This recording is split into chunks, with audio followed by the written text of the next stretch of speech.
La voz de los protagonistas. En contextos. Así es, platicamos a continuación con Ariadne Lamont, vocera de la Red de Mujeres de La Laguna, que comparte su análisis de la participación de la mujer en la política y opina sobre la encuesta de Demotecnia de que 9 de cada 10 hombres no aceptan a las mujeres en política. Pero, Ariadne, si me permites, déjame poner en contexto qué es lo que da cuenta esta encuesta de las eras de Demotecnia. Solo 11% de los mexicanos aceptan que las mujeres tengan cargos importantes dentro de una empresa o en la política. Esto, fíjate, creo que es muy importante porque no nada más estamos refiriéndonos a la política, nos estamos refiriendo también a la empresa. Esto lo señala la encuesta realizada por De las Heras de Demotecnia, que arroja que 72% de los participantes no aceptan este tipo de decisiones. Solo 45% de los encuestados consideró que es muy importante que las mujeres tengan participación en la política.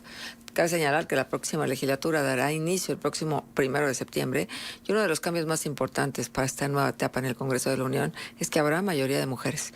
Además, la propuesta del gabinete para la próxima elección presidencial contempla a 8 secretarias de Estado. El Congreso mexicano está representado por 65 mujeres en la Cámara de Senadores, 246 curules serán ocupadas por mujeres en la Cámara de Diputados. 4 de las 16 delegaciones y la Ciudad de México serán representadas por mujeres. Dice también la encuesta que para los hombres el hecho de que las mujeres se queden en el hogar es más importante y que no es tan importante su participación en los negocios. 6 de cada 10 encuestados piensa que la participación de las mujeres es importante en las ciencias, pero el rubro donde se le considera más importante es el hogar, pues 94% manifestó que es muy importante su participación. El 64% de los encuestados ven importante la participación femenina en los negocios. El 61% considera que las mujeres en el ámbito deportivo es esencial. Bueno, pues ahí está, los datos, y creo que da para muchos comentarios. Ariadne, bienvenida, buenos días, gracias por estar. Muchas gracias, muy buenos días y gracias por la invitación. Bueno, ¿cuál sería la conclusión después de conocer algunos de los datos que esta encuesta nos está arrojando?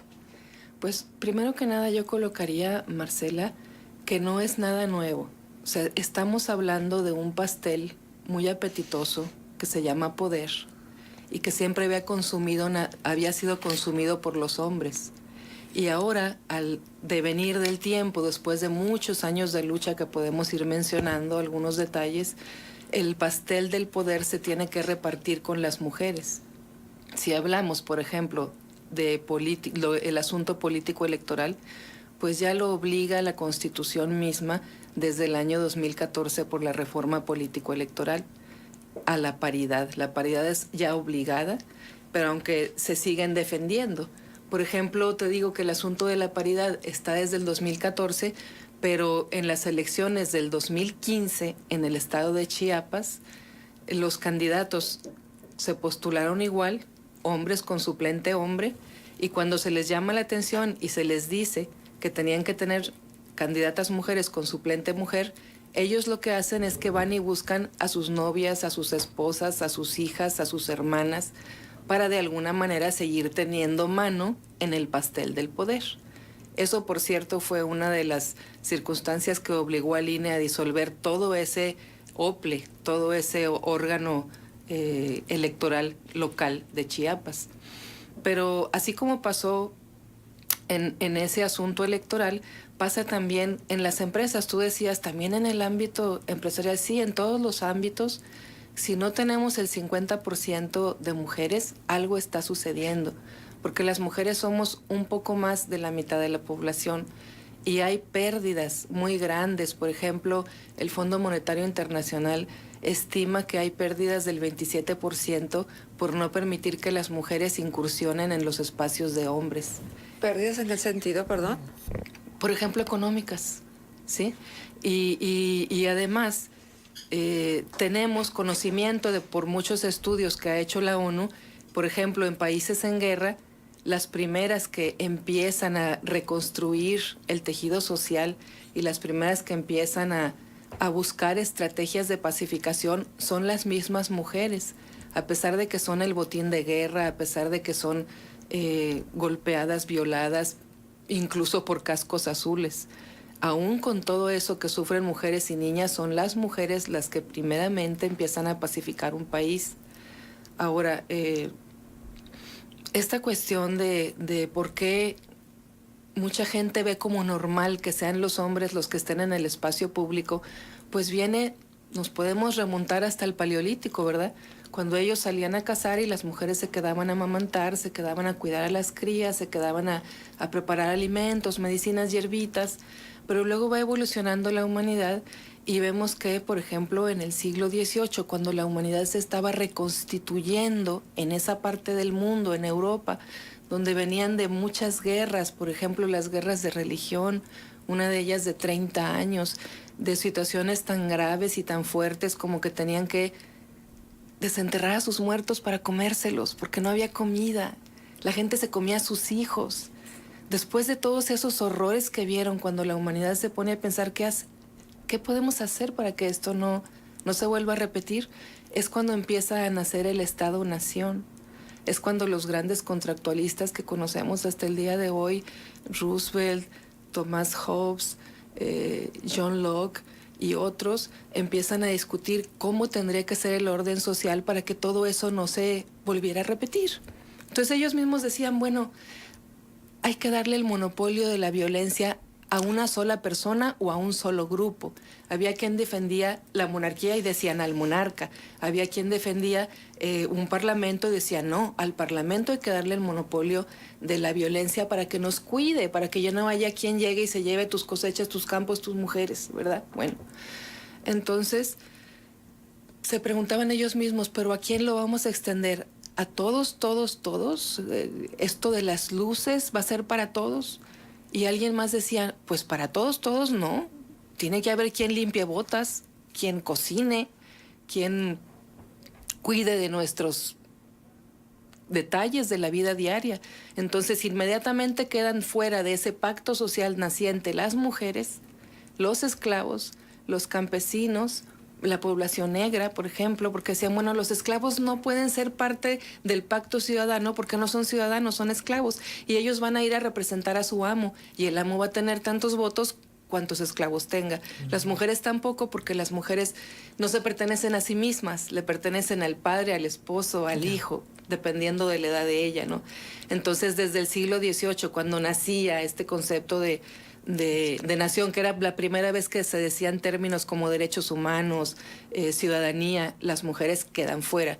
Esto no quiere decir que a ellas les gustara o que estuvieran de acuerdo. Por ejemplo, tenemos a Olympe de Gouges durante la Revolución Francesa, que les decía a sus hermanos con los que habían llevado la batalla hombro con hombro, que habían cuidado enfermos, habían hecho mucho trabajo para que triunfara la Revolución Francesa, pero Olympe de Gouges les decía, ¿cómo es posible que nosotras, que sí tenemos derecho a que nos pasen a la guillotina, no tenemos derecho a hablar en el podio? Uh-huh. Y ella expone una serie de derechos que calcó de la Declaración de los Derechos del Hombre y del Ciudadano, pero los puso igualitos para las mujeres. Y por eso la mandaron a la guillotina. Y así como ella, tuvimos muchas mujeres que estuvieron luchando acá en México, por ejemplo, Gertrudis Bocanegra, que, fíjate, a ella, todos los lugares donde tú buscas datos de ella, te dicen, a pesar de ser mujer, había leído a los principales autores de la Ilustración, como si por ser mujer ella estuviera impedida a pensar más allá. Y esta mujer era correo durante la Guerra de Independencia. La agarraron, la torturaron para que diera los nombres de los alzados y nunca dio un nombre. Entonces la fusilan. Ya había perdido a su esposo y a su único hijo justamente en esta lucha de independencia. Pero ni la independencia ni la revolución le dieron a las mujeres el lugar que les tocaba con respecto de los hombres. Tampoco el reparto agrario reconoció, y aquí estoy citando una obra de la doctora Rosario Varela, tampoco el reparto agrario reconoció los derechos de las mujeres y fue únicamente para los hombres, para la mitad de la población. Y así las mujeres, cuando empiezan a darse cuenta que necesitaban ser representadas, porque la cuestión es, las mujeres no tenían quien las representara. Por eso, si esos 9 hombres de la encuesta que acabamos de ver de GEAISA no están de acuerdo en que las mujeres estén ahí, pues ya incluso están desfasados, su opinión ya está desfasada, porque ya quieran o no, la paridad va desde el 2014 y llegó para quedarse. porque la paridad es decir que vaya el mismo número de hombres con el mismo número de mujeres y que se cuiden todos los detalles para que contiendan en igualdad de circunstancias. Eso está asegurado constitucionalmente, le guste o no le guste a quien sea. Después de un largo camino que empezó por las cuotas, en el año 2002 fue la primera vez que tuvimos cuotas 30-70, pero ¿qué pasaba? El 30% de mujeres no alcanzaba a ser ni el 22% del total de la Cámara. Y luego en el 2006 se aumenta y ya no era el 30% de participación de mujeres, sino el 40-60. Pero ese 40% de mujeres no alcanzaba a ser el 30% que es necesario para tener una masa crítica que pueda influir en las decisiones que se están tomando en ese Congreso. Entonces, después de todo eso, viene aquella histórica sentencia 12624. Ustedes se acordarán que en el 2012 hicieron esta misma jugada porque el entonces COFIPE, en su artículo 216, me parece, decía que había una forma de que no se cumplieran, bueno, no exactamente en esas palabras, pero ese era el cuerpo del artículo, que si tú elegías a tus candidatos hombres en un proceso democráticamente, o sea, que fueran democráticamente electos, entonces no tenías que cumplir con la cuota de género. Todavía en el 2012 eso era vigente. ¿Y qué hicieron los partidos políticos en el 2012? Pues entonces postularon a puros hombres. Hay un grupo de mujeres que se llama Mujeres en Plural, con la maestra Chiapa, con la doctora Chiapa a la cabeza, que van y se quejan al tribunal, y el tribunal les da la razón a ellas. Esa es la sentencia 12624, por la que el tribunal obligó al entonces IFE, en el 2012, a que tumbara a todos esos hombres que había postulado y que pusiera mujeres. Y fue la primera vez, la histórica vez, que se cumplió con las cuotas que había en ese momento, 40-60. Sí, en eso se cumplió porque hubo una sentencia, porque las mismas mujeres fueron a luchar por sus derechos. ¿Qué pasó con esas mujeres, que fue la primera vez que en el Congreso había tantas mujeres que lo que sucedió que esas mujeres llegaron al 2014 y aprobaron la paridad? Y por eso es importante que participen las mujeres en política, porque si las mujeres no están participando, no estamos siendo representadas nosotras. Cuando no había legisladoras, pues no había tampoco leyes de divorcio, tampoco las mujeres podían tener una opinión sobre la educación que le querían dar a sus hijos, tampoco podían trabajar si el esposo o el papá no les daba permiso, tampoco tenían acceso a las universidades, y si me apuran mucho y querían tener un estudio, las mujeres tenían que hacer estudios que tuvieran que ver con la prolongación de lo que ellas hacían en el hogar, que era cuidar la vida, ¿no? O sea, podían ser enfermeras, eso sí, podían ser maestras, eso también, pero no podían ser abogadas, doctoras, comunicadoras, ¿sí? Entonces, todo eso nos lo trajeron las legisladoras que hemos tenido en las cámaras. Por eso es importante que las tengamos ahí, por eso es importante que se respete el 50%, por eso es importante que ya no se escuchen voces como algunos políticos que decían en aquel momento de las cuotas de género son atentatorias contra los derechos políticos de los hombres. Cuando los hombres no nos representaron. Sí hay diferencias en las formas de gobernar, de legislar, de ejercer el poder, porque el poder tendría que ser para. Sí, totalmente de acuerdo. Y la verdad es que muchos de nosotros pensamos en algún momento que las cuotas de género eran como el favor que nos hacían a las mujeres de participación. Bueno, ya eso afortunadamente quedó atrás, ¿no? Sí. Ya no es un favor, es un compromiso, una realidad, una obligación. Es una obligación. De dar más pluralidad. Pero a dónde voy es a lo siguiente. Sí, toda esta historia me parece, además de interesantísima, me parece que la recopilación que haces de datos nos sitúa en toda la lucha que ha tenido que haber para que las mujeres tengan esta participación. Pero con todo y eso, los hombres siguen pensando, según esta encuesta, que las mujeres estarían mejor en casa. Así es. Y de pronto hay mujeres que sí se piensan que estarían mejor en casa.